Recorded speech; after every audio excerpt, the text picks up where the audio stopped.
화면에서 보았던 그 매혹적인 우주는 언제나 모험과 탐험을 약속해 왔습니다. 영웅들은 멋진 우주선을 타고 별들 사이를 누비며 마치 이웃 마을에 가듯 행성간을 여행했기 때문입니다. 하지만 이제 그 화려한 환상을 산산조각 낼 시간이 왔습니다. 왜냐하면 공상과학 영화가 우리 마음에 새겨놓은 그 우주여행의 이미지는 사실 거대한 착각에 불과하기 때문입니다. 현실은 훨씬 더 잔혹합니다. 왜냐하면 깊은 우주는 단순히 살기 힘든 곳이 아니기 때문입니다. 그곳은 인간이라는 생물학적 존재의 근간을 뿌리부터 뒤흔들고 파괴하기 위해 완벽하게 설계된 거대한 죽음의 기계입니다. 이 진실을 이해하기 위해서는 먼저 우리가 지구에서 당연하게 여겼던 거대하고 보이지 않는 방패를 알아야 합니다. 사실 지금까지 이루어진 우주여행의 대부분은 지구의 이 강력한 방패 아래에서 펼쳐진 일종의 소꿉장난과 같았습니다. 왜냐하면 국제 우주정거장에서 임무를 수행하는 우주 비행사들조차도 우리 행성을 감싸고 있는 거대한 자기장의 안전한 경계 안에 있기 때문입니다. 이것은 마치 거센 폭풍 속에서 항구의 보호용 방파제 뒤에 서 있는 것과 같습니다. 당신은 안전합니다. 하지만 그 방파제를 넘어 진정한 바다, 즉 행성 간의 공허 속으로 발을 내딛는 순간 이야기는 완전히 달라집니다. 이로 인해 당신은 보호 갑옷을 벗은 기사처럼 무방비 상태가 됩니다. 왜냐하면 그곳에서 당신을 기다리는 것은 보이지 않는 죽음의 비이기 때문입니다. 이 비의 이름은 은하 우주선입니다. 과학자들은 그것을 줄여서 GCR이라고 부릅니다. 이것은 단순한 종류의 방사선이 아닙니다. 그것은 아주 먼 은하에서 폭발하는 거대한 별들, 즉 초신성이나 거대한 블랙홀이 물질을 삼킬 때 방출하는 엄청난 에너지에서 태어난 입자들, 바로 그 자체입니다. 하지만 정말 무서운 것은 이 입자들의 구조와 속도입니다. 그것들은 빛의 속도에 가깝게, 즉 초속, 거의 30만 킬로미터의 속도로 움직이는 양성자와 무거운 원자핵들입니다. 이 보이지 않는 총알들은 우주선의 수미터 두께의 금속 벽조차도 유령처럼 꿰뚫고 지나갑니다. 따라서 우주선 안에 있는 것이 당신을 보호해주지 않습니다. 오히려 당신을 표적으로 만들 뿐입니다. 이 입자들의 에너지는 너무나 높아서 단 한 번의 화성 여행 동안 우주 비행사가 노출될 방사선량은 지구에서 1년 동안 받는 평균 선량의 600배에서 800배에 달할 수 있습니다. 그렇다면 이것이 왜 그렇게 중요할까요? 왜냐하면 이 미세한 총알들이 당신의 몸에 들어왔을 때 단순히 세포를 손상시키는데 그치지 않기 때문입니다. 그것들은 생명의 가장 기본적인 설계도인 DNA 이중 나선을 톱처럼 무자비하게 절단합니다. 세포의 복구 메커니즘은 이 압도적인 공격 앞에서 무력해집니다. 이는 통제불능의 돌연변이, 즉 암을 의미합니다. 하지만 더 끔찍한 것은 이 입자들이 우리 뇌에 가하는 손상입니다. 파괴된 뇌세포 하나하나는 절대로 돌아오지 않습니다. 그렇다면 간단한 해결책은 없을까요? 우주선을 더 두꺼운 장갑으로 덮으면 안 될까요? 예를 들어 벽을 납으로 감싸는 것은요?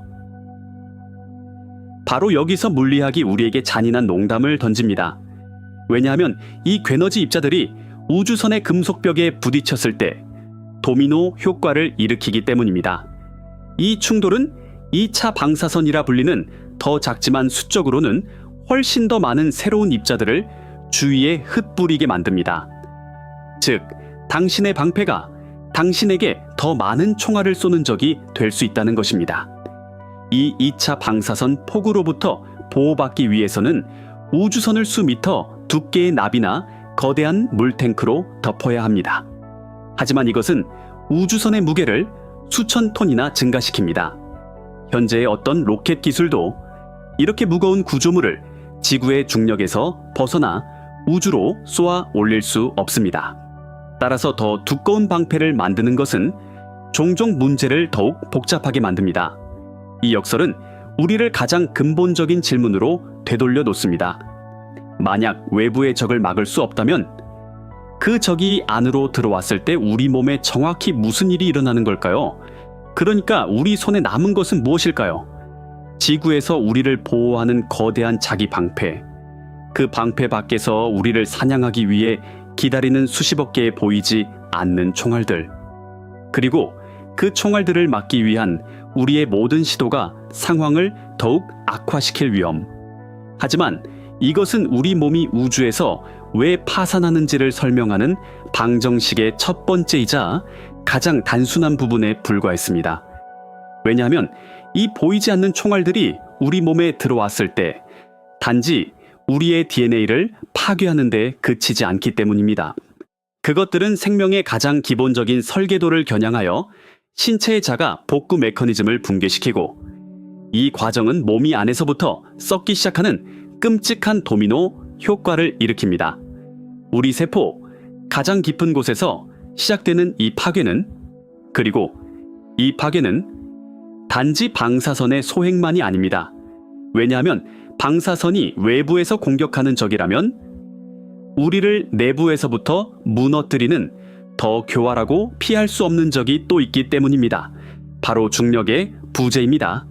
인체는 수백만 년 동안 지구의 초당 9.8m라는 끊임없는 중력에 맞서 싸우며 진화했습니다.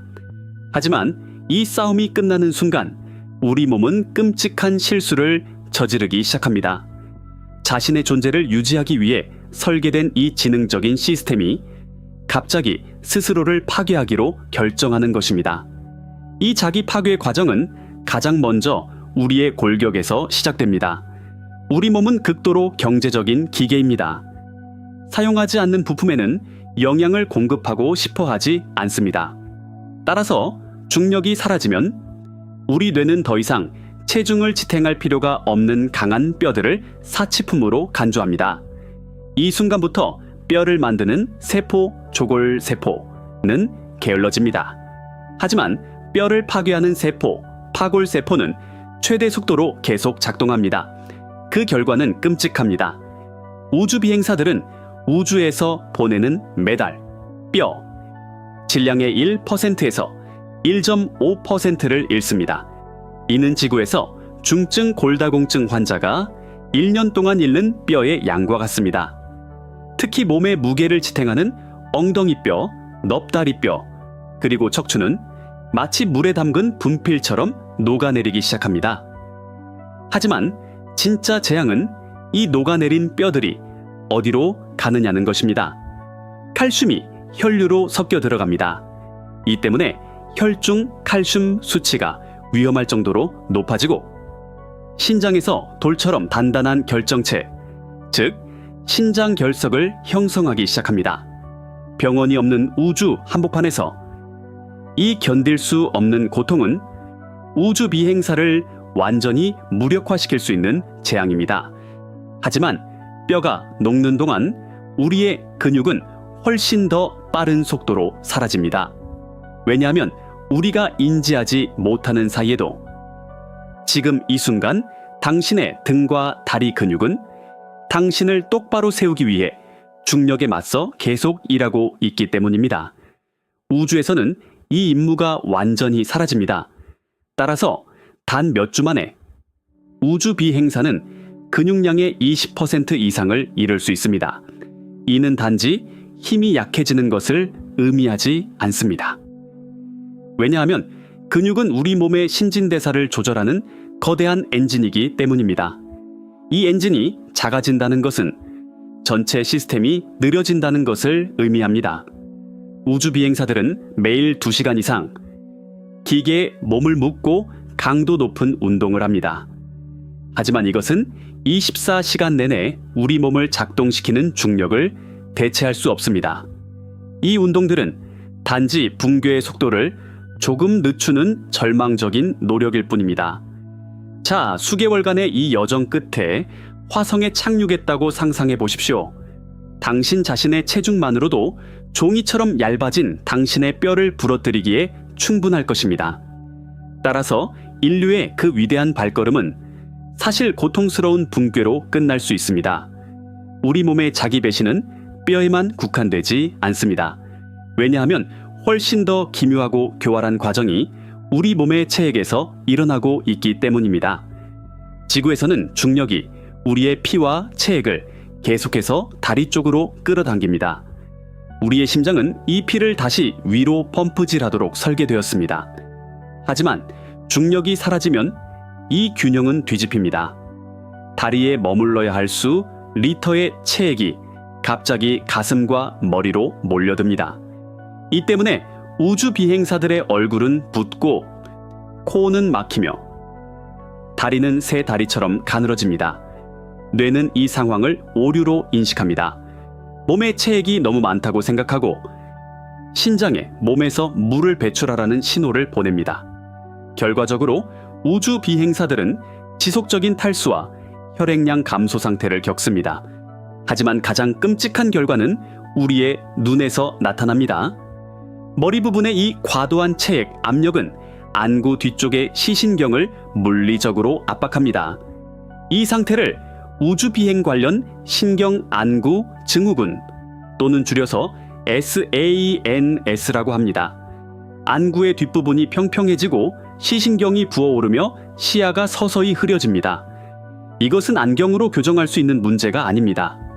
왜냐하면 눈의 구조 자체가 영구적으로 손상되고 있기 때문입니다. 즉, 별을 보기 위해 떠난 이 여정이 아이러니하게도 당신을 눈멀게 할 수 있다는 것입니다. 방사선의 무자비한 폭격, 뼈와 근육의 자기 파괴, 체액이 뇌와 눈을 압박하는 현상. 지금까지 이야기한 모든 것은 신체의 물리적 붕괴였습니다. 하지만 우주의 진짜 공포는 아직 시작되지도 않았습니다. 왜냐하면 이 금속 관 속에서 수년간 이어지는 절대적인 고독은 인간의 정신에 무슨 짓을 할까요? 신체가 마주하는 이 구체적인 적들보다 훨씬 더 추상적이지만 그만큼 치명적인 위협이 있습니다. 이 위협은 바로 인간 자신의 정신입니다. 왜냐하면 신체의 파괴보다 더 끔찍한 것이 있다면 그것은 정신이 서서히 증발하는 것이기 때문입니다. 그 끝없는 어둠과 침묵 속에서 인간의 정신이 가장 큰 적으로 변모하는 동안, 그리고 이 전환은 이론적인 위험이 아닙니다. 왜냐하면 그것은 인류가 우주 여정에서 마주할 세 번째 거대한 벽이기 때문입니다. 정신의 붕괴, 신체의 물리적 고문이 끝났을 때 진짜 공포가 시작됩니다. 이것은 외부로부터의 공격이 아닙니다. 이것은 내부에서 우리 자신의 의식 가장 어두운 구석에서 솟아나는 반란입니다. 그리고 이제 이 반란의 충격적인 발견들을 목격하게 될 것입니다. 왜냐하면 정신적 파괴는 만약의 문제가 아니라 언제의 문제이기 때문입니다. 첫 번째 충격적인 발견은 이겁니다. 우주선은 피난처가 아닙니다. 그것은 금속 감옥입니다. 이걸 상상해 보세요. 몇 제곱미터의 상자, 수년 동안 밖으로 나갈 수 없습니다. 신선한 공기를 마실 수도 없습니다. 오직 기계들의 24시간 끊임없이 이어지는 소음뿐. 환풍기 팬의 윙윙거리는 소리는 얼마 지나지 않아 뇌를 긁는 고문으로 변합니다. 하지만 진짜 문제는 감각 박탈입니다. 왜냐하면 인간의 뇌는 끊임없이 새로운 자극에 굶주려 있기 때문입니다. 새로운 얼굴들, 새로운 풍경들, 새로운 소리들. 우주에는 이 모든 것이 없습니다. 창밖을 내다봐도 보이는 것은 수백일 동안 똑같이 남아있는 무미건조하고 생명 없는 별들과 끝없는 어둠뿐입니다. 이 단조로움은 뇌의 연결을 서서히 무디게 만듭니다. 이 때문에 우주 비행사들은 얼마 지나지 않아 환각을 보거나 심지어 기억 장애를 겪기 시작합니다. 뇌가 스스로 자극을 만들어내려다 현실과의 연결을 끊기 때문입니다. 이래서는 안 되었습니다. 인간은 열린 공간과 사회적 상호작용을 위해 진화했습니다.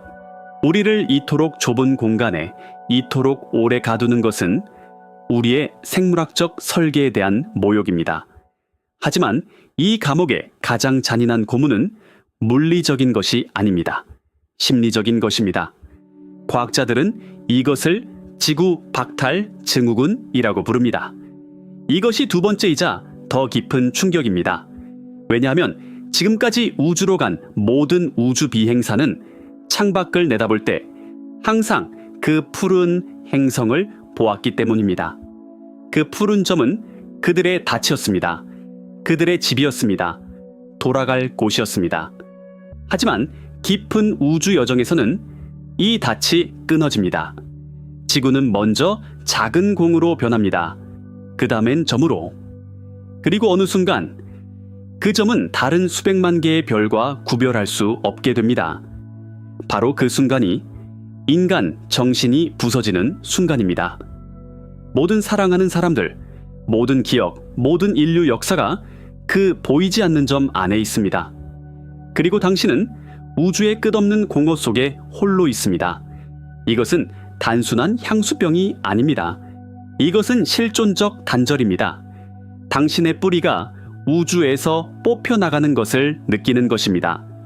이 때문에 우주 비행사의 정신은 우주의 산채로 묻힌 것처럼 느끼기 시작합니다. 이 상황은 단순한 우울증을 넘어 완전한 정신적 붕괴, 편집증, 심지어 폭력 성향으로 이어질 수 있습니다. 왜냐하면 주위의 유일한 사람들은 동시에 이 감옥을 공유하는 죄수들이기 때문입니다. 처음에는 한 팀이었던 승무원들은 몇 달이 지나면서 서로의 사소한 습관조차 견디지 못하는 적들로 변할 수 있습니다. 이래서는 안 되었습니다. 왜냐하면 통신마저 무의미해지기 때문입니다. 지구와의 신호 지연은 20분, 30분, 심지어 40분에 달합니다. 긴급 상황에서 도움을 요청하는 것은 허공에 편지를 쓰는 것과 같습니다. 자, 이 정신적 지옥에서 살아남았다고 칩시다. 당신의 의지는 강철 같습니다. 하지만 우주는 당신을 죽일 다른 방법을 찾아낼 것입니다. 이것이 세 번째 충격입니다. 병참적 죽음의 방정식.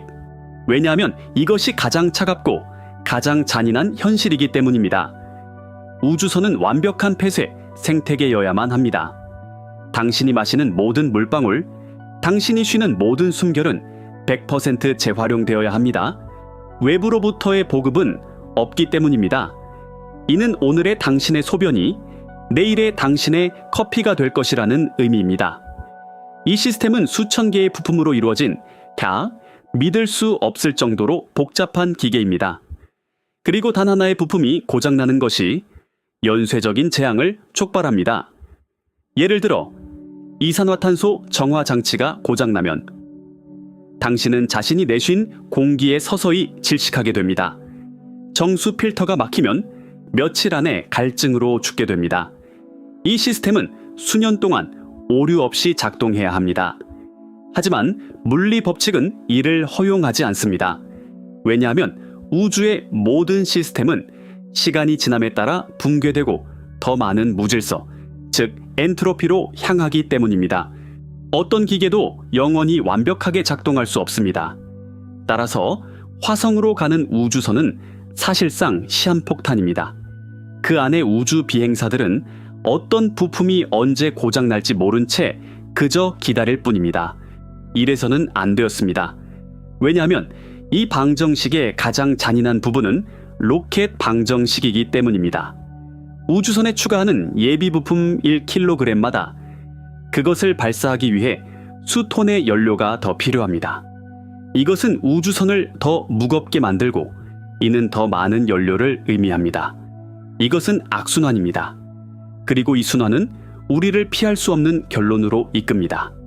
당신은 모든 것을 가져갈 수 없습니다.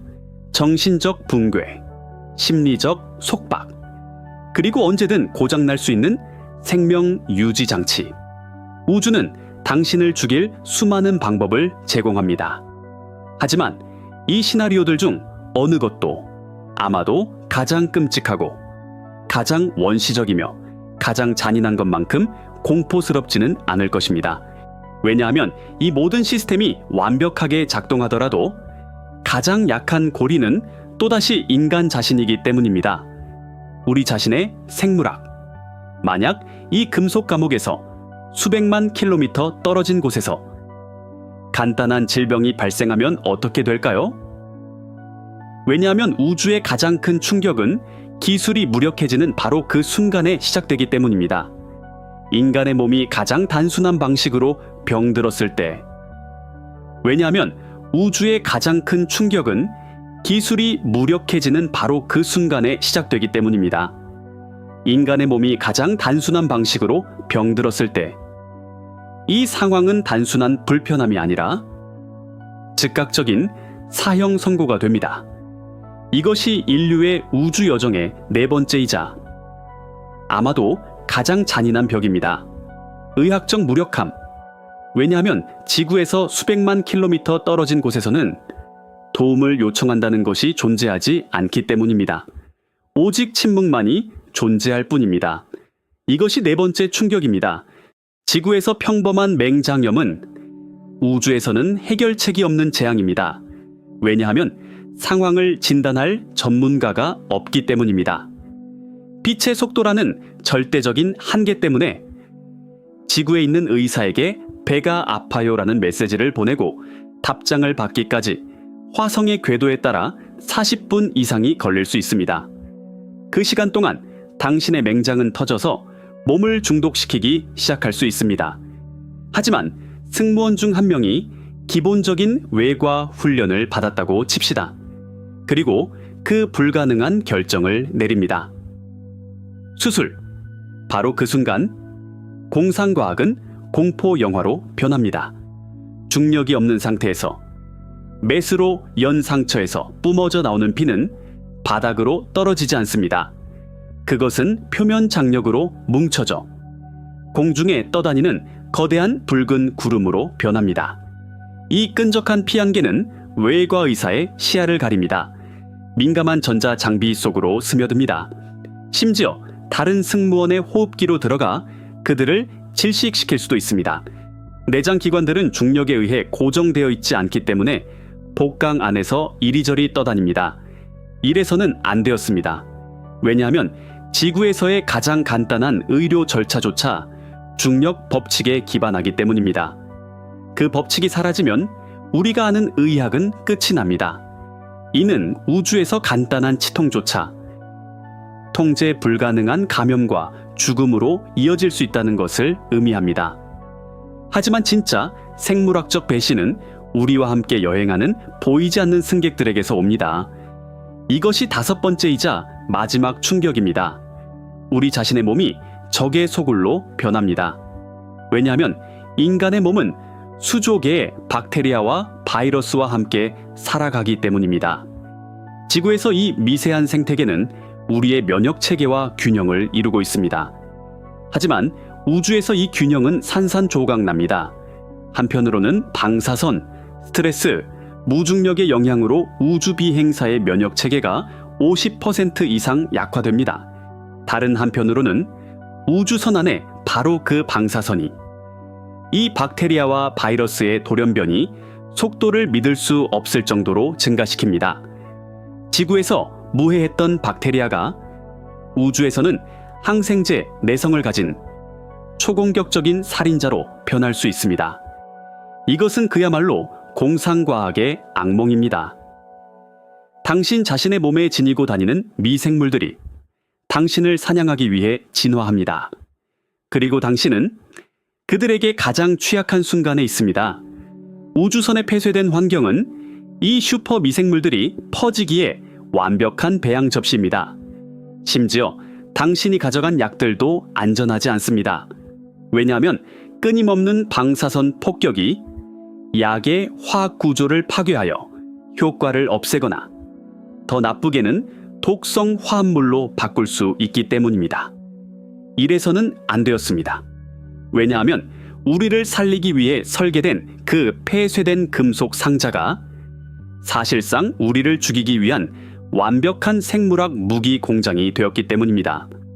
방사선에 보이지 않는 총알들, 무중력이 몸을 내부에서 붕괴시키는 현상, 정신이 절대적인 고독 속에서 증발하는 것, 언제든 파산할 수 있는 생명 유지 장치, 그리고 간단한 질병조차 사형 선고인 의학적 지옥. 이 5개의 거대한 벽은 단순히 공학적인 문제가 아닙니다. 그것들은 우주가 우리에게 아주 명확하게 말해주는 사실입니다. 너희는 이곳에 속하지 않는다. 왜냐하면 인간은 지구를 위해 설계된 생물학적 기계이기 때문입니다. 우리의 뼈는 이 행성의 중력에, 우리의 세포는 이 행성의 자기 방패에, 우리의 영혼은 이 행성의 푸른 하늘에 맞춰져 있습니다. 따라서 바다에서 꺼내진 물고기가 공기 중에서 살 수 없듯이 인간도 지구에서 뽑혀 나오면 살아남을 수 없습니다. 이것은 기술이 얼마나 발전했느냐의 문제가 아닙니다. 이것은 우리 생물학의 근본적인 비호환성 문제입니다. 그렇다면 인간이 이 조건에서 살아남을 수 없다면 어떤 종류의 존재가 살아남을 수 있을까요? 아마도 답은 기술을 단지 도구로 사용하는 것이 아니라 기술 그 자체가 되는 것에 있을 것입니다. 이것은 우리를 가장 근본적인 질문으로 이끕니다. 우주에서 살아남기 위해 우리는 우리의 인간성을 버려야만 하는가? 그리고 이 전환의 기술적 의미는, 그렇다면 인간이 이 조건에서 살아남을 수 없다면 어떤 종류의 존재가 살아남을 수 있을까요? 우주에서 존재하기 위해 우리는 우리의 인간성을 버려야만 하는가? 그리고 이 전환의 기술적 의미는 무엇일까요? 이 철학적인 질문에 답하기 전에 우리는 그 파괴 뒤에 숨겨진 차갑고 단단하며 기술적인 메커니즘을 이해해야만 합니다. 왜냐하면 우주의 잔혹함은 추상적인 개념이 아니라 물리와 생물학 법칙의 가장 구체적인 형태이기 때문입니다. 이 부의 그 빠르고 충격적인 발견들 이후 이제는 속도를 늦출 시간입니다. 깊은 숨을 쉬고 커튼 뒤로 가보시죠. 왜냐하면 이제 이 치명적인 벽들의 벽돌을 하나하나 살펴볼 것이기 때문입니다. 첫 번째 기술적 세부 사항을 이해하기 위해서는 방사선 방패에 대해 알고 있는 모든 것을 잊어야 합니다. 왜냐하면 우주에서는 방패가 당신을 보호하는 대신 죽일 수도 있기 때문입니다. 이 메커니즘을 2차 방사선 포구라고 합니다. 이를 이해하기 위해 은하 우주선지 C R을 볼링공이라고 생각해 봅시다. 하지만 이 공들은 철로 만들어진 원자핵이며 빛의 속도의 99%보다 빠르게 움직입니다. 이제 이 볼링공이 우주선의 알루미늄 벽, 즉 볼링핀 배열에 부딪힌다고 상상해 보십시오. 어떻게 될까요? 공은 단 하나의 핀을 쓰러뜨리지 않습니다. 그것은 모든 핀을 산산조각내고 주변에 수백 개의 작고 날카로운 파편들을 흩뿌립니다. 바로 이것이 2차 방사선입니다.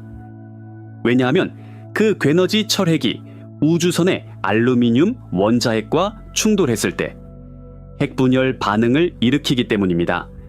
이 충돌은 알루미늄 핵을 폭발시키고 주변의 중성자, 양성자, 그리고 다른 더 작지만 훨씬 더 많은 수의 입자들을 흩뿌립니다.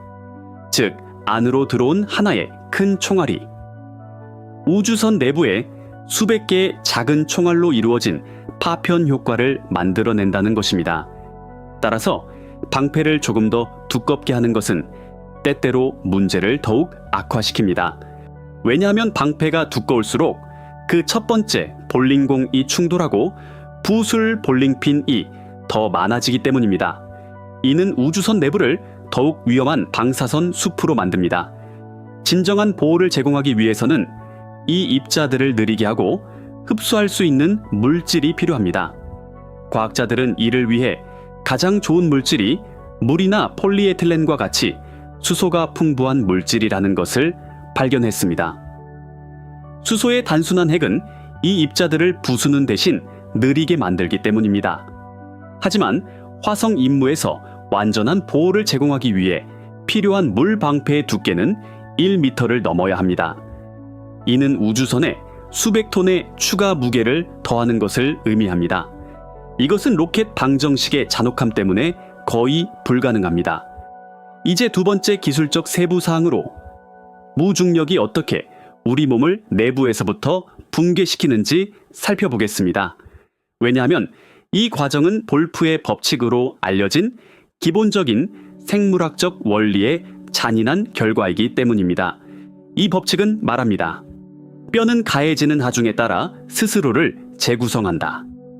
지구에서는 9.8m per sec 제곱의 중력 덕분에 우리가 내딛는 모든 걸음이 뼈의 미세한 굽힘을 만듭니다. 이 굽힘은 뼈 세포의 일종의 전기 신호, 즉 압전 효과를 만듭니다. 이 신호는 뼈를 만드는 세포인 조골세포에게 보내는 명령입니다. 더 많은 뼈를 만들어라. 우리가 필요하니까. 하지만 우주에서는 이 신호가 완전히 끊깁니다. 더 이상 하중이 없습니다. 명령도 없습니다. 따라서 조골세포는 파업에 들어갑니다. 하지만 뼈 조직을 계속해서 파괴하고 재흡수하는 다른 세포, 즉 파골세포는 계속해서 일을 합니다. 심지어 더 활발해집니다. 이것을 공사 현장에 비유해 보십시오. 건설팀은 일을 그만두었지만 철거팀은 이 교대로 일하고 있습니다. 결과는요, 당신의 건물, 즉 당신의 뼈는 눈앞에서 가루로 변합니다. 한 달에 1.5%의 뼈 손실은 단지 숫자가 아닙니다. 이는 6개월 임무가 끝날 때 우주비행사의 엉덩이뼈 밀도가 80세 골다공증 환자와 같은 수준으로 떨어질 수 있음을 의미합니다.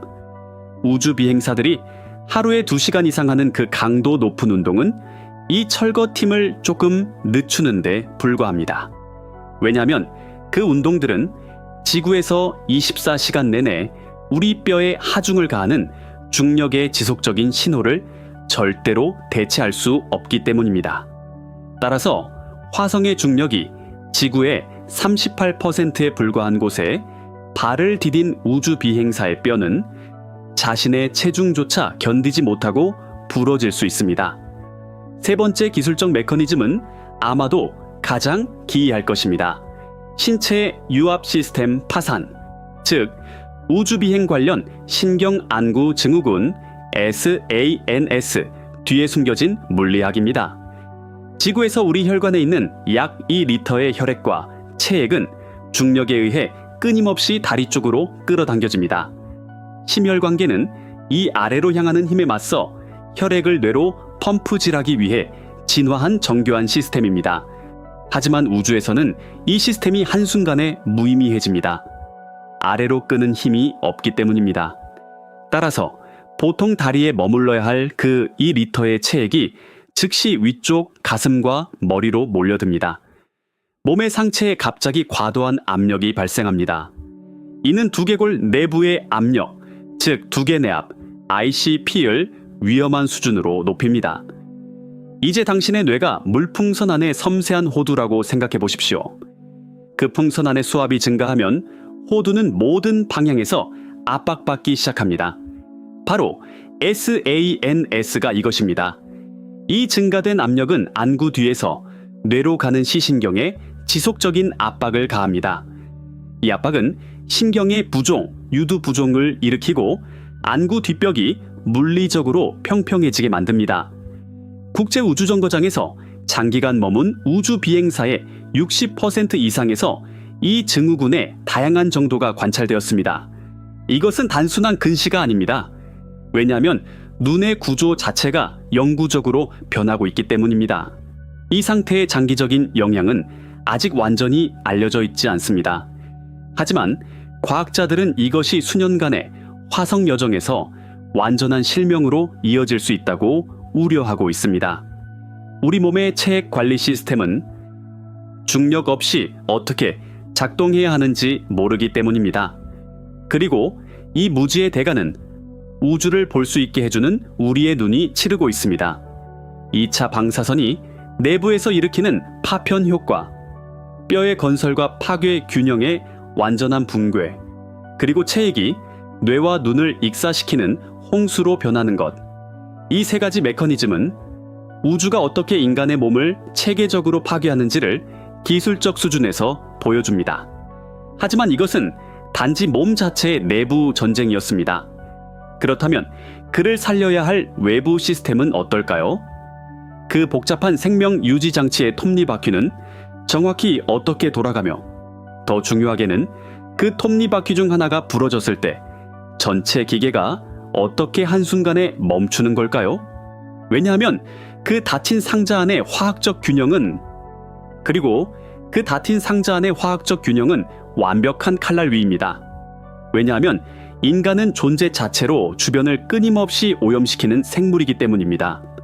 따라서 우주선의 생명 유지 시스템의 임무는 단지 산소를 공급하는 것이 아니라 인간이 생산하는 독소를 끊임없이 정화하는 것입니다.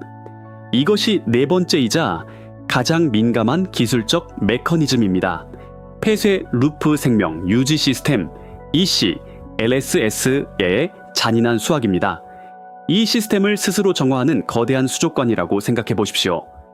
하지만 이 수족관에는 물고기가 배출하는 폐기물을 정화하는 유익한 박테리아 대신 극도로 복잡한 화학 반응기와 필터가 있습니다. 그리고 이 시스템의 가장 중요한 적은 우리가 숨 쉴 때마다 내뱉는 이산화탄소입니다. 폐쇄된 공간에서 CO2 수준이 1%를 넘으면 두통과 피로가 시작됩니다. 8%에 이르면 의식 상실과 죽음은 피할 수 없습니다. 따라서 우주선 안의 공기는 지속적으로 일련의 화학배들을 통과합니다.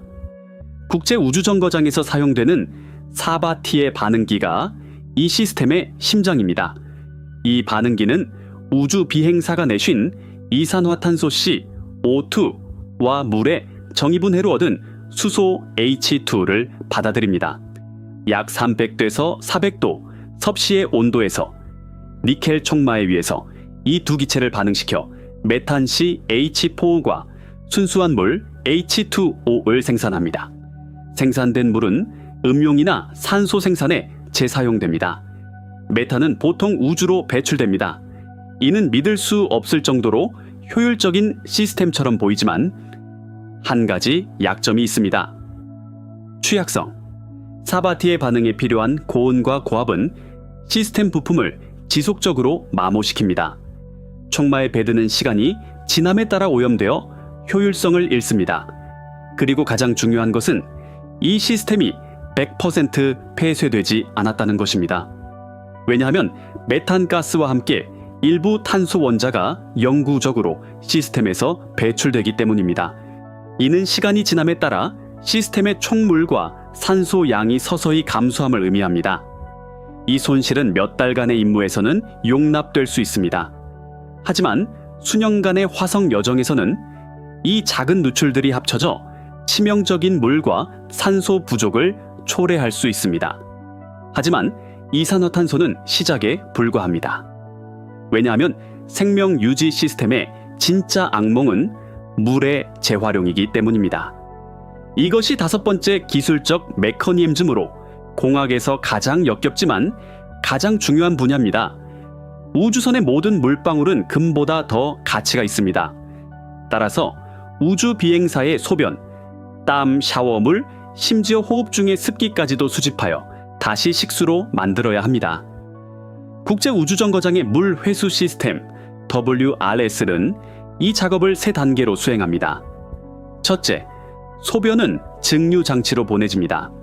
낮은 압력에서 물은 소변의 다른 성분보다 낮은 온도에서 증발합니다. 이 증기는 수집되어 응축되어 상대적으로 깨끗한 물을 얻습니다. 두 번째 단계에서 이 첫 번째 정제수와 다른 모든 폐수, 땀, 샤워물 등은 일련의 필터를 통과합니다. 이 필터는 입자와 일부 유기, 화합물을 걸러냅니다.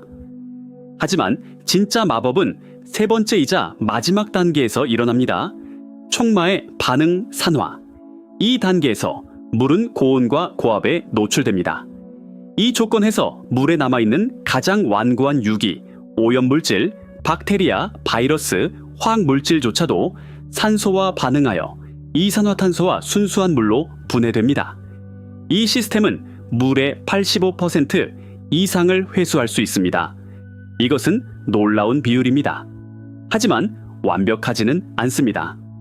나머지 15%의 손실은 필터와 정화 과정의 다른 단계에서 갇히는 소금, 미네랄 및 기타 폐기물에서 비롯됩니다.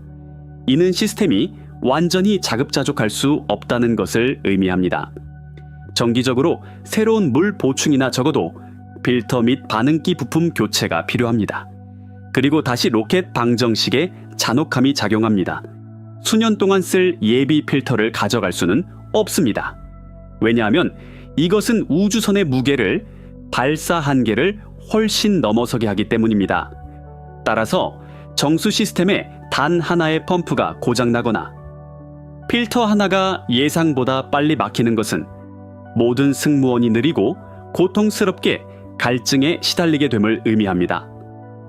방사선의 파편 효과, 뼈의 자기 잠식, 눈을 멀게 하는 체액 압력, 언제든 유독한 폭탄으로 변할 수 있는 공기, 그리고 결코 100% 효율적일 수 없는 정수 시스템.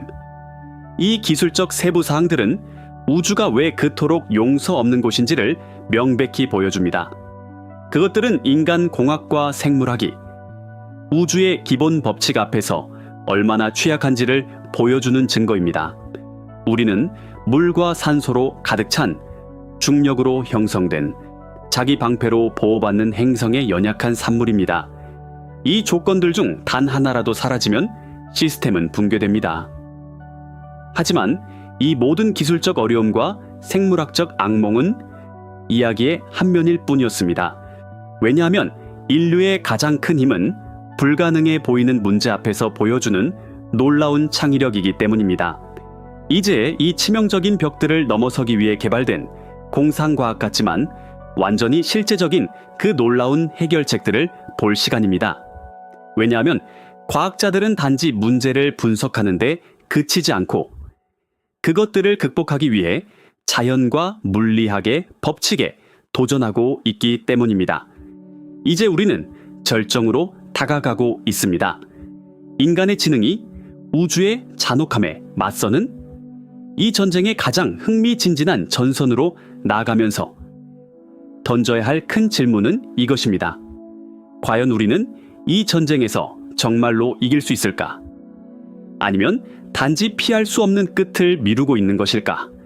그리고 이제 진짜 기적이 옵니다. 아니요, 기적이 아닙니다. 진짜 악몽입니다. 왜냐하면 인간의 지능이 우주의 잔혹함에 맞서 벌인 그 전쟁의 결과를 이제 보게 될 것이기 때문입니다. 3부의 그 고요하고 기술적인 분석 이후 이제 속도를 최대로 끌어올립니다. 숨을 참으세요. 왜냐하면 이것은 전체 다큐멘터리의 절정이기 때문입니다. 인간의 우주에서의 가장 큰 패배들, 가장 충격적인 순간들, 가장 비극적인 결말들, 이것은 물리학, 생물학, 그리고 수학이 쓴 5편의 장대한 사형 선고서입니다. 준비하십시오. 왜냐하면 이제 패배의 가장 순수하고 가장 잔인하며 가장 장대한 형태를 목격하게 될 것이기 때문입니다. 첫 번째 장대한 순간, 죽음 중 가장 빠른 것, 가장 예측 불가능한 것, 태양 폭발, 사형 선고. 그 순간 아무런 경고 없이 찾아옵니다. 모든 것이 정상입니다. 우주선은 조용히 떠다닙니다. 하지만 수백만 킬로미터 떨어진 곳에서 태양, 우리의 생명의 원천이 한순간에 우리의 가장 큰 적으로 변합니다. 거대한 플라스마 폭발, 코로나 질량 방출, CMOE, 수십억 톤의 초고온 가스, 초속 160만 킬로미터 이상의 속도로 정확히 당신을 향해 날아옵니다. 이것은 쓰나미입니다. 하지만 물이 아닌 고안, 괴너지 양성자로 이루어진 쓰나미입니다. 그리고 당신은 그 쓰나미 앞에 모래알 하나입니다. 도망칠 수 없습니다. 숨을 수도 없습니다. 왜냐하면 우주선의 알루미늄 벽은 이 양성자 홍수 앞에서 휴지 조각만큼이나 무력하기 때문입니다. 몇 시간 안에 우주선 내부는 지구에서 1년 동안 받을 방사선의 수십만 배로 가득 찹니다. 승무원들은 단 몇 시간 만에 110W가 넘는 치명적인 선량에 노출됩니다. 이는 핵융합로에 녹아내린 핵 옆에 서 있는 것보다 10배 더 많은 방사선입니다. 어떻게 이것이 가능할까요? 왜냐하면 우주에서 시간과 거리는 가장 큰 환상이기 때문입니다.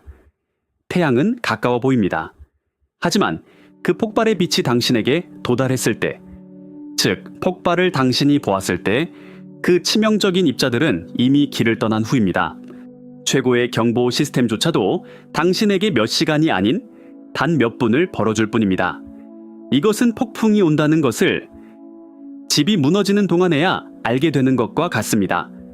따라서 모든 계획, 모든 준비, 모든 수십억 달러의 기술은 그 순간 무의미해집니다. 왜냐하면 승무원들은 급성 방사선 증후군으로, 내부 출혈과 장기 부전으로 몇 시간 안에 끔찍하게 죽어가기 때문입니다. 이것이 우주의 첫 번째이자 가장 잔인한 교훈입니다. 너의 생명의 원천이 너의 가장 빠른 살인자가 될 수 있다. 하지만 태양이 당신을 비껴가더라도, 그 치명적인 폭발에서 운 좋게 살아남더라도 우주는 당신을 죽일 다른 계획들을 가지고 있습니다. 두 번째 장대한 순간, 더 조용합니다. 더 교활합니다. 하지만 더 피할 수 없습니다. 엔트로피 쇼크, 즉 무질서의 절대적 승리입니다. 우주선은 인류가 만든 가장 복잡한 기계 중 하나입니다. 1천만 개가 넘는 개별 부품으로 이루어져 있습니다. 그리고 이 시스템이 살아남기 위해서는 이 모든 부품이 수년 동안 오류 없이 작동해야 합니다. 하지만 이것은 우주의 가장 기본적인 법칙에 위배됩니다. 여력학 제2법칙. 즉, 모든 것은 시간이 지남에 따라 더 많은 무질서, 붕괴, 그리고 혼돈으로 향한다는 사실. 완벽한 시스템은 없습니다. 모든 것은 결국 고장납니다. 이제 상상해 보십시오. 9개월간의 여정 중입니다. 모든 것이 순조롭습니다. 하지만 그때 단 하나의 센서가 고장납니다. 사소한 센서, 단 하나. 이 센서는 정수 시스템의 밸브에 잘못된 신호를 보냅니다. 밸브는 있어야 할 시간보다 0.1초 더 오래 열려 있습니다. 그리고 단 100ml의 순수한 물이 실수로 폐수 탱크에 섞입니다. 당신은 알아채지 못합니다. 하지만 6개월 후 그 작은 실수들이 쌓입니다. 수백 번 반복됩니다. 그리고 어느 날 아침 일어났을 때 시스템은 당신에게 그 치명적인 경고를 보냅니다. 수위 위험. 어떻게 가능할까요? 왜냐하면 이것은 점진적인 오류이기 때문입니다. 눈송이 하나로 시작됩니다. 하지만 눈사태로 변합니다. 1천만 개의 부품의 99.999%가 완벽하게 작동하더라도 이는 여전히 100개의 잠재적 고장 지점을 의미합니다. 그리고 이 고장들 중 단 하나가 전체 우주선, 즉 당신의 온 세상을 파괴할 수 있습니다. 이것은 러시안 룰렛과 같습니다. 하지만 총에는 총알이 하나가 아닙니다. 수천 개의 총알이 있습니다. 그리고 매 초 당신은 반가쇠를 당기고 있습니다. 엔지니어들은 이것을 신뢰성 공학이라고 부릅니다. 하지만 우주는 이것을 필연성이라고 부릅니다. 왜냐하면 우주는 아주 작은 실수조차 용서하지 않기 때문입니다. 그리고 엔트로피는 언제나 이깁니다. 그리고 이제 가장 무서운 적이 무대에 오릅니다. 밖에 있지 않습니다. 안에 있습니다. 세 번째. 장대한 순간, 정신의 붕괴, 최후의 고독. 모든 시스템이 완벽하게 작동합니다. 태양은 고요합니다. 방사선 수준은 관리 가능합니다. 하지만 그 금속 상자 안에서 500일 동안 똑같은 4명의 사람들과 단 150제곱미터의 공간에 갇혀 있다고 생각해 보십시오. 밖은 끝없는 무, 창문으로 보이는 것은 변함없는 무미 건조한 별들 뿐. 지구와의 통신은 40분의 지연과 함께 도착합니다. 즉, 당신은 혼자입니다. 완벽하게, 절대적으로. 처음에는 모든 것이 순조롭습니다. 농담도 합니다. 하지만 몇 달이 지나면서 가장 친한 친구의 숨소리조차 뇌를 긁는 고문으로 변합니다. 그의 식사 방식, 그가 반복하는 그 똑같은 이야기, 모든 것이 견딜 수 없게 됩니다. 왜냐하면 당신의 뇌는 새로운 자극에 굶주려 있기 때문입니다. 그리고 이 박탈은 뇌를 안에서부터 갉아먹기 시작합니다. 세로토닌과 도파민 수치가 30% 이상 떨어집니다. 편집증이 시작됩니다. 그가 나를 쳐다봤나? 왜 저렇게 속삭이지? 이것은 심리학자들이 3분기 현상이라고 부르는 것입니다. 임무의 절반이 끝났지만 돌아가기까지는 아직 멀었습니다. 바로 그 순간이 희망이 끝나고 광기가 시작되는 순간입니다. 그리고 어느 날 승무원 중 한 명, 가장 침착하고 가장 훈련받았으며 가장 안정적이었던 그가 조용히 무너집니다. 아무 말도 하지 않습니다. 하지만 그의 눈 속에 그 공허함이 모든 것을 말해줍니다. 그리고 그날 밤 모두가 잠든 사이 그는 조용히 생명 유지 장치 패널로 갑니다. 그리고 단 하나의 버튼을 누릅니다. 공기 배출 버튼. 어떻게 가능할까요? 왜냐하면 인간은 사회적 동물이지만 동시에 영역 동물이기 때문입니다. 그리고 개인적인 공간 없이 끊임없는 감시 아래에서 정신은 스스로를 파괴합니다. 모든 심리 테스트, 모든 시뮬레이션은 그 순간 무의미해집니다.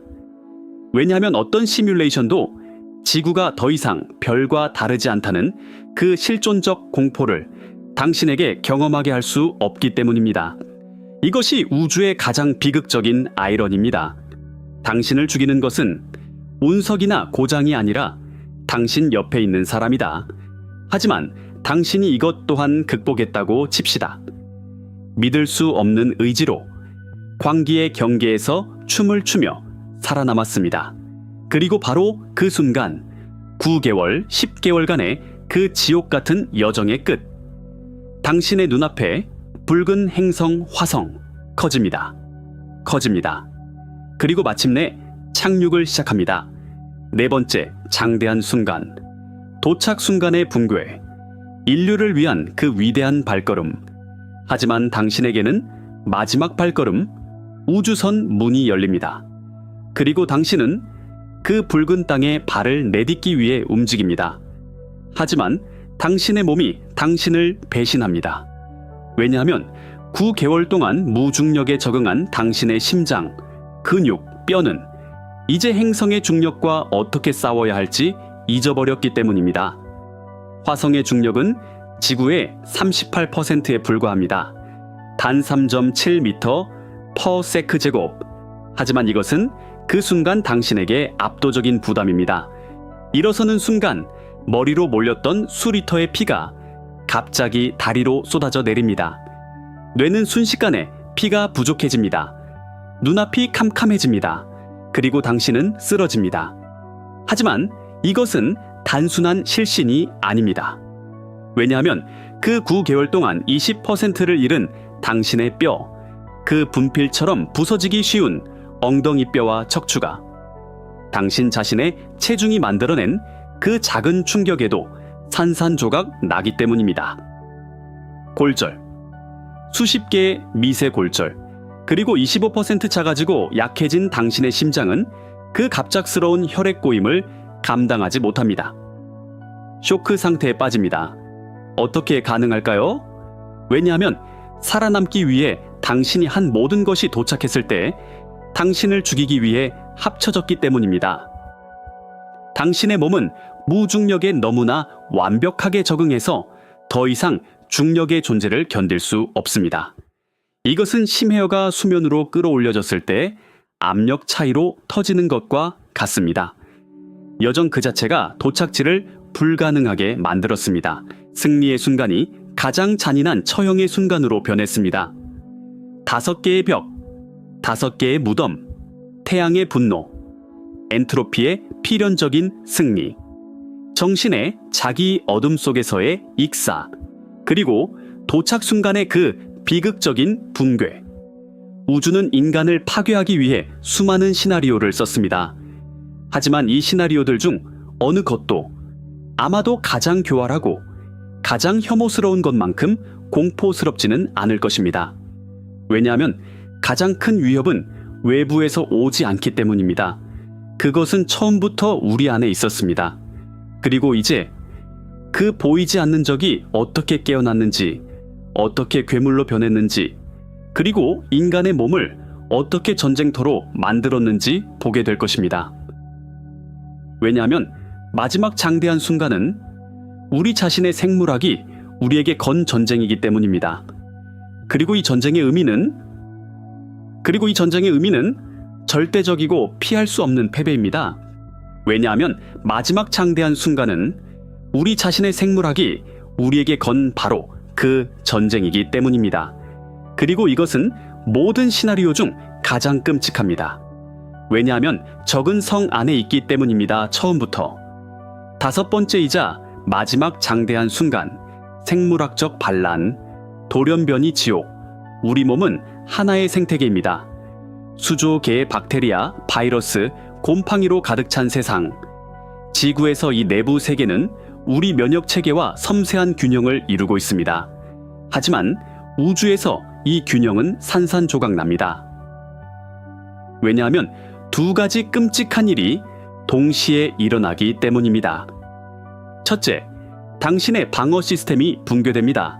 우주 방사선, 무중력의 스트레스, 수면 장애, 이 모든 것이 당신의 면역 체계, 즉 T세포의 활동을 50% 이상 감소시킵니다.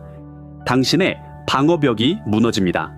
하지만 두 번째, 그리고 더 끔찍한 것은 당신의 적들이 강해진다는 것입니다. 왜냐하면 그 방사선은 당신에게만 해를 끼치는 것이 아닙니다. 그것은 당신 몸속과 우주선 내의 그 미생물들도 폭격합니다. 그리고 이 폭격은 그들의 돌연변이 속도를 수천 배 증가시킵니다. 지구에서 무해했던 대장균 이콜리, 이 우주에서는 항생제의 내성을 가진 초공격적인 괴물로 변할 수 있습니다. 이것은 가능성이 아닙니다. 이것은 실험실 실험으로 증명된 사실입니다.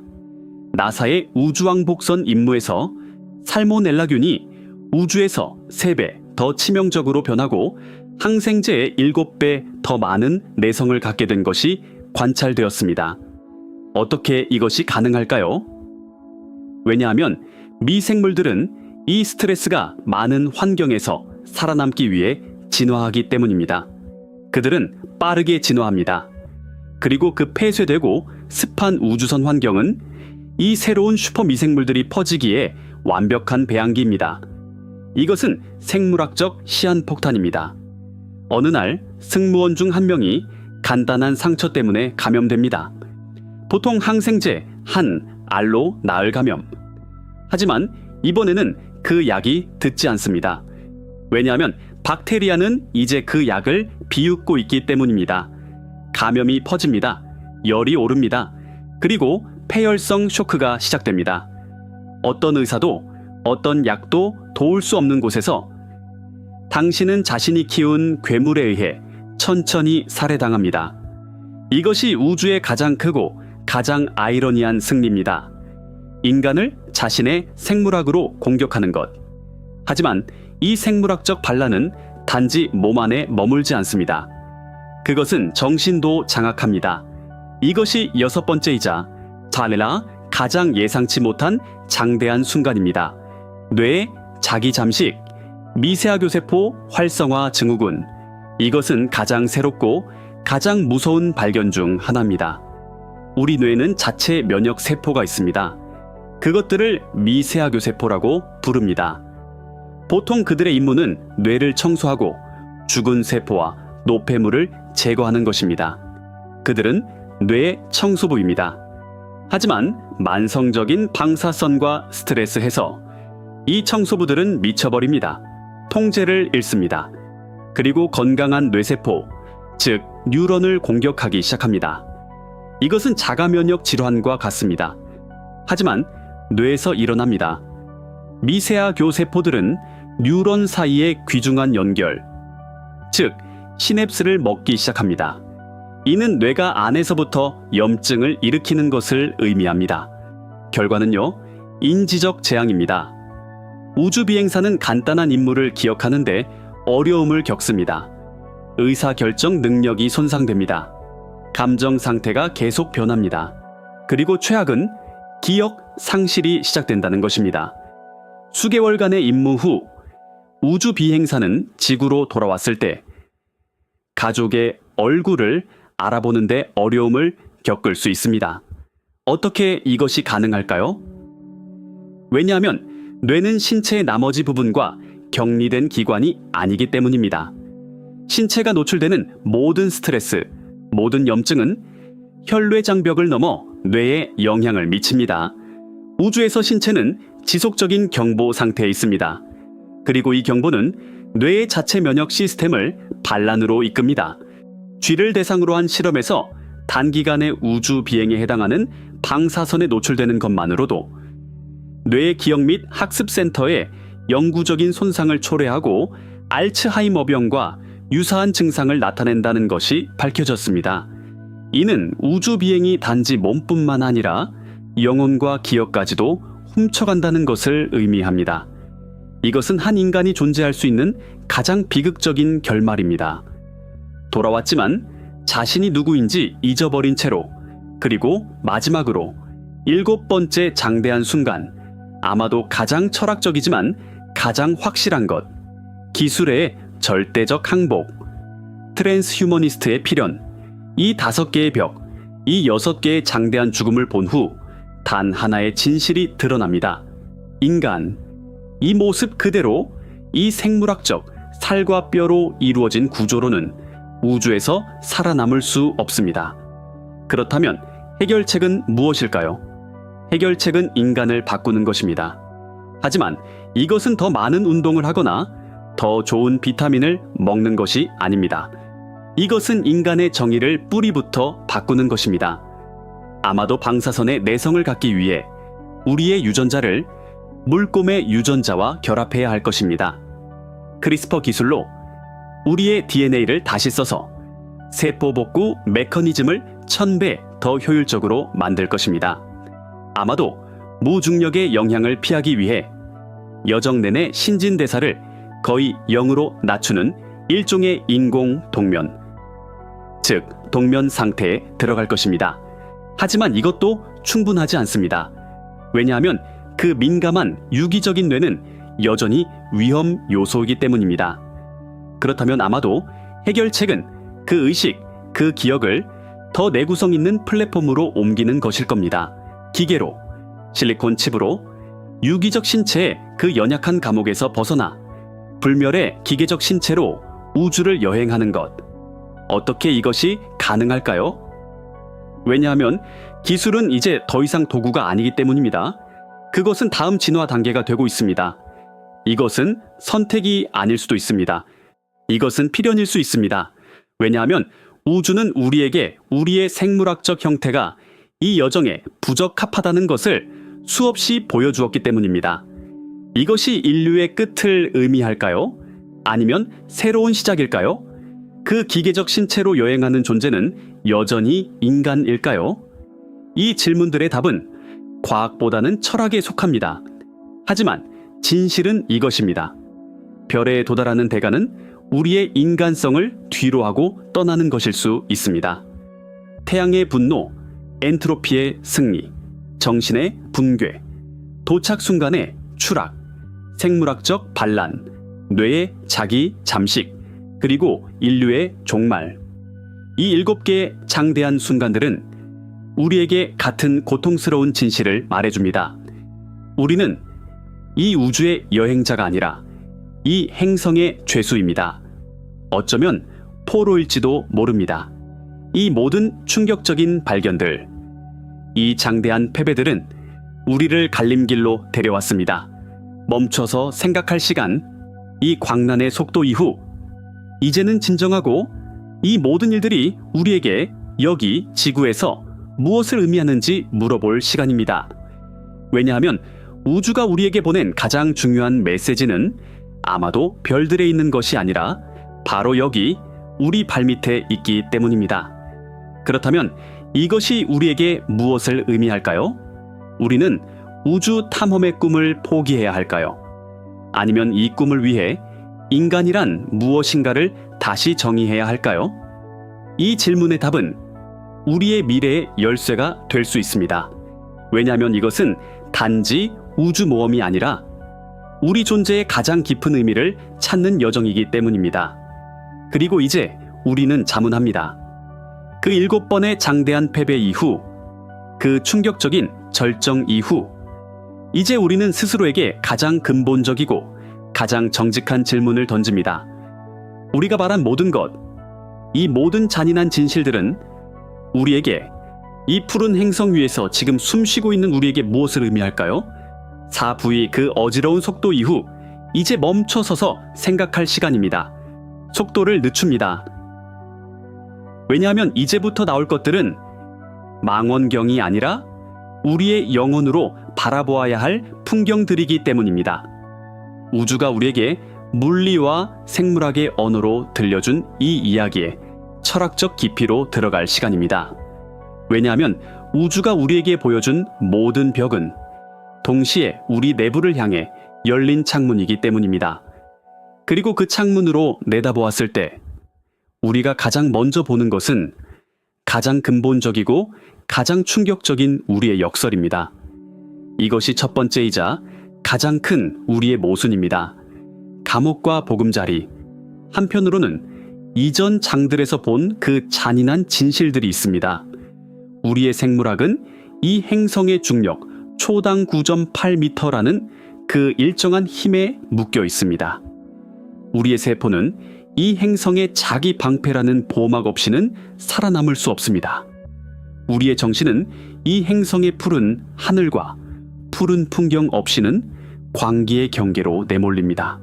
이 현실은 우리에게 지구가 우리에게는 넘을 수 없는 벽으로 둘러싸인 감옥이라고 말합니다. 방사선의 벽, 중력의 벽, 심리의 벽. 이 벽들은 너무나 높아서 그것들을 오르려는 모든 시도는 비극적인 패배로 끝납니다. 이것이 슬픈 진실입니다. 우리는 별을 향해 가는 꿈을 꾸지만 생물학적으로는 자신의 뒷마당에 평생 갇힌 종입니다. 우리는 우주의 그 끝없는 바다를 보지만 우리는 이 바다의 해변에 있는 단 하나의 섬, 절대로 떠날 수 없는 이 섬에 묶여 있습니다. 이것이 인간의 가장 큰 비극입니다. 정신이 닿는 곳에 몸이 결코 이를 수 없다는 것. 그리고 이것은 우리를 끝없는 우울에 빠뜨릴 수 있습니다. 하지만 그 마법의 단어는 항상 하지만으로 시작됩니다. 하지만 우리가 이 감옥의 벽을 이토록 선명하게 볼 수 있는 유일한 이유는 그 벽 너머의 지옥을 보았기 때문입니다. 그리고 밖에 그 절대적인 어둠, 그 치명적인 공허를 본 순간 우리 감옥의 벽은 순식간에 변합니다. 그것들은 더 이상 우리를 제약하는 쇠창살이 아니라 우리를 보호하는 보금자리의 따뜻한 벽이 됩니다. 왜냐하면 그 방사선의 벽은 동시에 우리를 우주 폭격으로부터 보호하는 방패이기 때문입니다. 그 중력의 벽은 우리 뼈를 강하게, 심장을 튼튼하게 유지하는 트레이너입니다. 그 심리의 벽은 우리 정신을 하나로 묶어주는 사회적 유대와 익숙한 풍경의 기반입니다. 따라서 지구가 감옥이라는 사실은 동시에 그것이 완벽한 보금자리, 피난처, 요람이라는 사실을 낳습니다. 왜냐하면 지옥을 알아야만 천국이 얼마나 소중한지 알 수 있기 때문입니다. 당신도 우리도 삶의 특정 순간에 갇혔다고 느낍니다. 도시에서, 직장에서, 관계에서. 하지만 어쩌면 그 경계들은 우리를 외부의 혼돈으로부터 보호하는 보이지 않는 벽일지도 모릅니다. 어쩌면 우리를 우리답게 만드는 것은 우리의 무한한 자유가 아니라 우리 경계의 안전함일지도 모릅니다.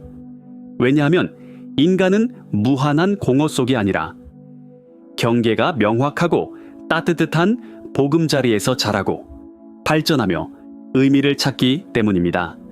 그리고 이것은 우리를 두 번째이자 더 깊은 모순으로 이끕니다. 정복자와 미생물. 한편으로는 우리에게는 정신이 있습니다. 그 거대하고 경계를 모르는 인간의 정신, 은하의 형성을 계산할 수 있고 블랙홀의 사진을 찍을 수 있으며 138억 년 전의 물리학을 논할 수 있는 정신. 이 정신으로 우리는 스스로를 우주의 정복자로 봅니다. 우주선을 설계하고 행성을 식민지화하는 꿈을 꿉니다. 우리 마음속에서 우리는 신과 같습니다. 하지만 다른 한편으로는 우리에게는 몸이 있습니다. 그 비참하고 연약하며 살과 뼈로 이루어진 몸. 단 하나의 박테리아, 아주 작은 바이러스, 간단한 유전적 오류에 의해 무릎 꿇릴 수 있는 몸. 이것이 우리의 두 번째 큰 역설입니다. 어떻게 우주를 이해할 수 있는 존재가 눈에 보이지 않는 미생물에게 패배할 수 있을까요? 어떻게 별을 정복하려는 정신이 이토록 연약한 몸 안에 갇혀 있을 수 있을까요? 이것이 비극적인 진실입니다. 우리의 모든 지적 능력, 모든 기술적 진보는 생물학의 가장 기본적인 법칙 앞에서 무의미해집니다. 우주는 우리의 방정식이나 꿈을 존중하지 않습니다. 그것은 오직 자신의 규칙으로만 게임을 합니다. 그리고 이 게임에서 우주 비행사의 뇌는 대장균의 생존 본능 앞에서 무력합니다. 이것은 우리에게 우주적 규모에서 우리의 하찮음, 우리의 연약함을 가장 고통스럽게 상기시킵니다. 하지만 바로 그 단어입니다. 하지만 이 절대적인 연약함을 이해하는 것은 동시에 우리의 가장 큰 힘입니다. 왜냐하면 미생물 앞에서 느끼는 이 무력함은 우리에게 교만의 무의미함과 겸손의 지혜를 가르쳐주기 때문입니다. 우리를 우주 정복의 꿈에서 벗어나 우주 이해의 탐구로 이끕니다. 왜냐하면 진정한 힘은 무력으로 지배하는 것이 아니라 자신의 약점을 알고 이해하는 것임을 깨닫기 때문입니다. 우리 몸의 이 약점은 우리 정신이 가장 큰 질문을 던지게 만듭니다. 우리는 왜 여기 있는가? 이 모든 것의 의미는 무엇인가? 미생물은 이런 질문을 하지 않습니다. 그것은 단지 살아남습니다. 하지만 우리는 죽는다는 것을 아는 유일한 생물로서 산다는 것이 무엇을 의미하는지 묻습니다. 따라서 우리의 물리적 약점은 우리의 철학적 깊이의 원천입니다. 당신도 우리도 삶의 모든 영역에서 이 모순을 경험합니다. 우리의 가장 빛나는 아이디어, 가장 큰 계획들은 간단한 두통이나 감기 바이러스에 의해 무너질 수 있습니다. 이 순간에 느끼는 그 무력감은 사실 우리를 더 인간답게 만듭니다. 왜냐하면 이것은 우리에게 힘과 약점, 지능과 신체가 동전의 양면이며 진정한 지혜는 이 두 면을 모두 받아들이는 데 있음을 가르쳐 주기 때문입니다. 그리고 이 이해는 우리를 세 번째이자 마지막 모순으로 이끕니다. 고독과 연결. 우주를 볼 때 우리가 가장 먼저 보는 것은 엄청난 고독입니다. 은하들 사이에 수백만 광년의 공허, 별들 사이에 수조 킬로미터의 침묵. 이것은 우주적 고립입니다. 이 끝없이 넓은 무대에서 우리, 이 작은 푸른 행성 위에 수십억 명의 인간은 완전히 혼자입니다. 우리에게 가장 가까운 항성계인 프록시마 센타우리는 4.2 광년 떨어져 있습니다. 이는 우리의 가장 빠른 우주선으로도 7만 5천 년이 걸리는 여정입니다. 이 숫자들은 우리의 우주적 고독, 그 깊고 끝없는 고립을 우리 얼굴에 던집니다. 이것이 슬픈 진실입니다. 우리는 우주의 조용한 바다에서 아무도 들을 수 없는 비명과 같습니다. 이 사실은 실존적 공포, 무의미함의 느낌으로 이어질 수 있습니다. 왜냐하면 이렇게 큰 공허 속에서 우리의 존재가 무슨 의미가 있을 수 있을까요? 하지만 이 우주적 고독을 깨닫는 순간 놀라운 일이 벌어집니다.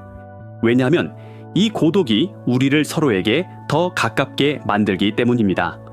우리는 이 어둠 속에서 서로 외에는 아무도 없다는 것을 깨닫습니다. 그 수백만 광년의 공허는 우리 사이에 그 몇 미터의 거리를 무의미하게 만듭니다. 왜냐하면 우리 모두는 같은 배, 즉 지구의 승객이기 때문입니다. 우리 모두는 같은 별의 먼지로 만들어졌습니다. 우리 모두는 같은 생물학적 운명을 공유합니다. 우주적 규모에서 볼 때 우리 사이의 모든 차이점, 언어, 종교, 인종은 모두 무의미해집니다. 남는 것은 오직 우리뿐입니다. 이 보편적인 고독은 보편적인 형제의 기초를 놓습니다.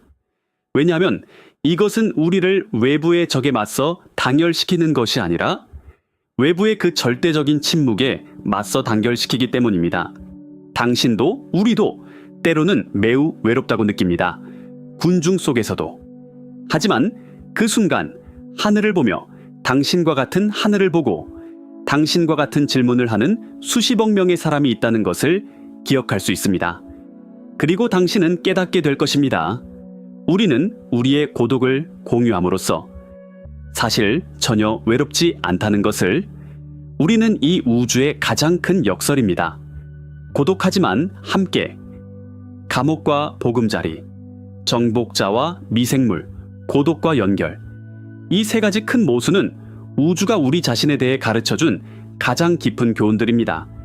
하지만 이 교훈들은 시작에 불과합니다.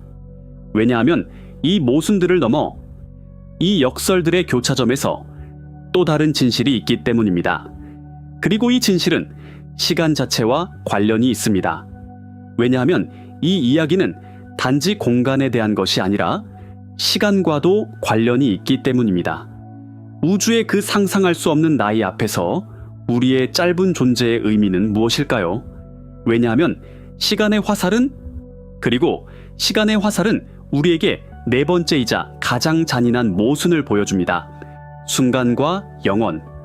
한편으로는 138억 년의 우주가 있습니다. 그것은 빅뱅의 조용한 메아리로부터 첫 별들의 뜨거운 탄생, 은하들의 그 장엄한 왈츠를 거쳐 오늘날에 이르기까지 상상할 수 없을 정도로 긴 이야기입니다. 그 시간은 지질학적 시대로 수십억 년의 주기로 측정됩니다. 하지만 다른 한편으로는 우리가 있습니다. 평균 80년의 수명. 우주 달력에서 이 시간은 눈 깜빡임보다도 짧습니다. 인류 역사의 전체, 즉 약 20만 년조차도 우주의 1초의 아주 작은 부분에 불과합니다. 이것이 우리의 네 번째 큰 역설입니다.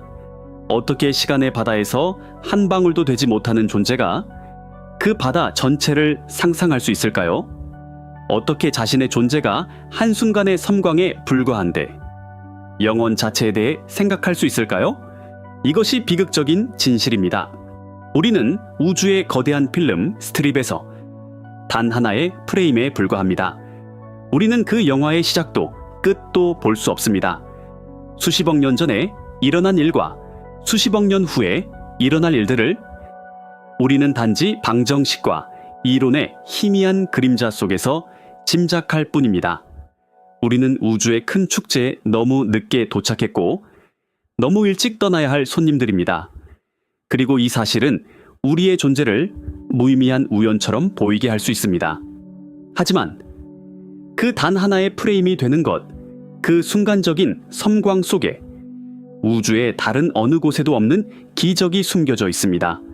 왜냐하면 우리는 그 순간적인 존재로 우주가 스스로를 생각하는 부분이기 때문입니다. 그 138억 년의 침묵 끝에 처음으로 나는 무엇인가? 라고 묻는 의식입니다. 우리는 별들이 스스로를 바라보며 감탄하는 눈입니다. 우리는 성운이 자신의 아름다움을 감상하는 미적 감각입니다. 따라서 우리의 존재가 짧다는 것이 그것이 무의미하다는 것을 의미하지는 않습니다. 오히려 그것을 무한히 귀중하게 만듭니다. 왜냐하면 다이아몬드는 희귀하기 때문에 가치가 있기 때문입니다. 인간의 삶도 그 우주적 영혼 속에서 다시는 반복되지 않을 그 독특한 순간이기 때문에 값을 매길 수 없습니다. 이 우주는 수십억 년 동안 단지 존재했습니다. 하지만 우리와 함께 자신이 존재한다는 것을 깨달았습니다. 당신도 우리도 이 순간적인 기적의 일부입니다. 당신의 80년의 삶은 그 138억 년의 시간선 위에서 우주가 스스로를 경험하는 가장 강렬하고 가장 의미 있는 순간 중 하나입니다. 왜냐하면 당신은 단지 이 우주에 사는 것이 아니라 당신은 이 우주가 지금 바로 이 순간에 스스로를 생각하고 느끼고 이해하는 형태이기 때문입니다. 이것은 동시에 그 꿈이 얼마나 강력한지를 증명합니다. 왜냐하면 이것은 우리에게 인간이란 정확히 무엇을 의미하는가라는 질문을 던질 기회를 주기 때문입니다. 우리의 유전자인가? 우리의 몸인가? 아니면 우리의 의식, 우리의 꿈, 그리고 우리가 던지는 질문들인가? 이 거래는 우리를 우리 존재의 가장 근본적인 정의를 내리도록 강요합니다. 어쩌면 인간성은 정적인 정의가 아니라 끊임없는 변화의 상태일지도 모릅니다. 어쩌면 진정한 인간성은 살과 뼈로 된 몸을 갖는 것이 아니라 어떤 상황에서도 탐험하고 이해하려는 욕구를 유지하는 것일지도 모릅니다. 이 대가를 논의하는 것만으로도 우리는 철학적으로 더 깊은 지점으로 이동합니다. 당신도 우리도 우리 삶에서 큰 꿈을 꿉니다. 그리고 우리는 모든 큰 꿈에는 대가가 있다는 것을 압니다. 시간, 노력, 희생. 하지만 그 대가를 치르기로 결정하는 순간 우리의 꿈은 더욱 가치 있어집니다. 왜냐하면 그것은 더 이상 단순한 욕망이 아니라 싸워서 지킬 가치가 있는 명분이 되기 때문입니다. 인류의 우주에 대한 꿈도 바로 그런 명분입니다. 그리고 이 명분이 가져오는 어려운 질문들은 우리를 더 현명하고 더 의식적인 종으로 만들 수 있습니다. 그리고 이것은 우리를 10번째 모순, 즉 밖을 보는 것과 안을 보는 것 사이에 그 섬세한 균형으로 이끕니다. 수세기 동안 인류는 망원경을 밖으로 우주의 깊은 곳으로 향했습니다. 새로운 행성, 새로운 은하, 새로운 생명체를 찾았습니다. 우리의 초점은 항상 저기 무엇이 있을까? 라는 질문이었습니다. 이것은 외향적이고 탐험 중심적인 관점이었습니다. 하지만 이 긴 다큐멘터리를 통해 보았듯이 밖으로의 이 여정은 아이러니하게도 우리를 끊임없이 안으로, 즉 우리 자신과 우리 행성으로 되돌렸습니다. 우주가 얼마나 치명적인지 깨달으면서 지구가 얼마나 소중한지 발견했습니다. 다른 곳에서 생명을 찾으면서 사실 생명이 얼마나 희귀한 기적인지 배웠습니다. 다른 행성을 식민지화하는 것이 불가능하다는 것을 보면서 우리 자신의 행성을 보호하는 것이 얼마나 시급한 과제인지 깨달았습니다. 이것이 가장 아이러니한 역설 중 하나입니다. 어떻게 우주의 가장 먼 곳을 보는 것이 우리를 가장 가까운 곳, 즉 우리 집에 더 단단히 묶을 수 있을까요? 어떻게 밖의 공허가 안의 충만함의 의미를 우리에게 가르쳐 줄 수 있을까요? 이것이 비극적인 면일 수 있습니다. 왜냐하면 이것은 우리가 밖에서 찾던 답들이 사실 거기에 없었고 아마도 처음부터 여기 우리 발밑에 있었다는 것을 보여주기 때문입니다. 이것은 길고 비싼 여행 끝에 우리가 시작한 곳으로 돌아온 것과 같습니다. 하지만 이 귀환은 실패가 아니라 가장 위대한 발견입니다. 왜냐하면 우리는 이제 우리가 시작한 곳을 다른 눈으로 보기 때문입니다. 지구는 더 이상 우리에게 평범하고 당연한 곳이 아닙니다. 그것은 우주 한가운데 수조 킬로미터의 죽음의 바다에 떠있는 유일하고 독특한 생명의 오아시스입니다. 그것은 수십억 년의 우주적 우연과 섬세한 균형의 결과로 나타난 값을 매길 수 없는 보석입니다. 우주 탐사는 우리에게 화성을 주지 않았을지도 모릅니다. 하지만 그것은 우리에게 지구를 다시 선물했습니다. 우리에게 그 창백한 푸른 점의 연약함과 책임을 가르쳐 주었습니다. 이것이 우리가 우주적 관점이라고 부르는 것입니다. 그리고 이 관점은 인류가 지금까지 도달한 가장 귀중한 보물입니다. 당신도 우리도 때로는 행복, 의미, 해결책을 항상 밖에서 찾습니다. 새로운 장소에서, 새로운 사람에게서, 새로운 물건에서. 하지만 대개 가장 깊은 답은 우리 자신 안으로 돌아갔을 때 찾습니다. 밖으로의 여행은 사실 안으로 가는 길을 비추는 등불입니다. 인류의 우주 모험도 바로 그런 등불입니다. 그것은 우리에게 우주의 어둠을 보여줌으로써 우리 자신의 빛이 얼마나 밝은지를 상기시켜 주었습니다. 그리고 마지막으로 칸 11번째이자 이 여정의 마지막 모순, 기계와 정원, 살아남기 위해 우리는 우주의 완벽한 기계를 만들려고 노력했습니다. 모든 물방울, 모든 공기 분자를 계산하고 오류 없이 작동해야 하는 폐쇄 시스템. 이것은 인간 지능, 논리, 그리고 통제 욕구의 승리입니다.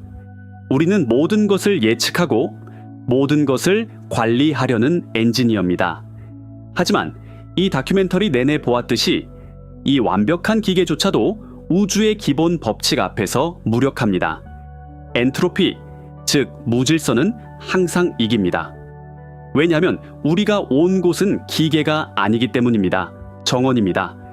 지구는 스스로를 치유하고 자신의 순환을 만들며 혼돈에서 질서를 창조하는 살아 숨쉬는 유기체입니다. 정원. 우리는 정원의 산물입니다. 이것이 우리의 가장 근본적인 갈등입니다.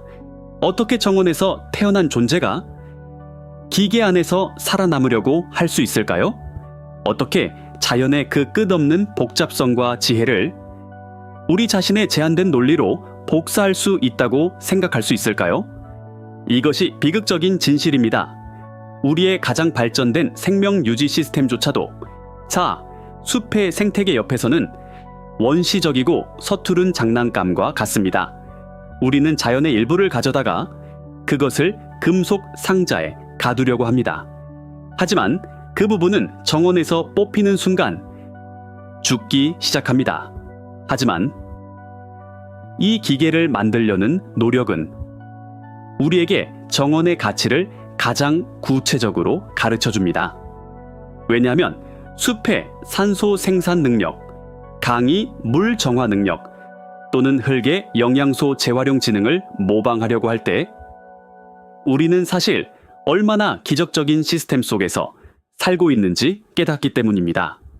우리의 실패한 공학적 시도들이 우리의 가장 성공적인 생태학 수업이 됩니다. 정수 필터가 왜 막히는지 이해하려고 애쓰면서 늪이 어떻게 물을 공짜로 완벽하게 정화하는지 기억합니다.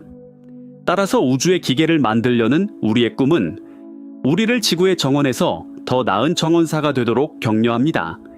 당신도 우리도 우리 삶을 기계처럼 계획하고 모든 것을 통제하려고 합니다.